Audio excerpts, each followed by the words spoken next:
Hindi ko naman masabi no kung ano yung preparations ng mga abogado sa impeachment. Pero nung pag-uwi ko galing The Hague ay nag-meeting kami dahil isa din yon sa mga inaasikaso ko. At sinabi nila that they are more than confident in winning the impeachment trial, impeachment case.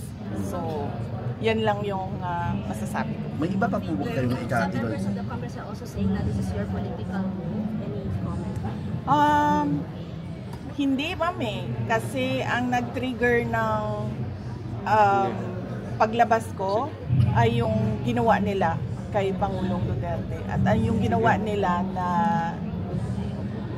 injustice kay Pangulong Duterte na kinuha nila dito sa Pilipinas, sa pilitan nilang sinakay sa airplane na walang mga permiso, walang mga permits at dinala nila doon sa Hague at ipinakulong nila sa mga dayuhan.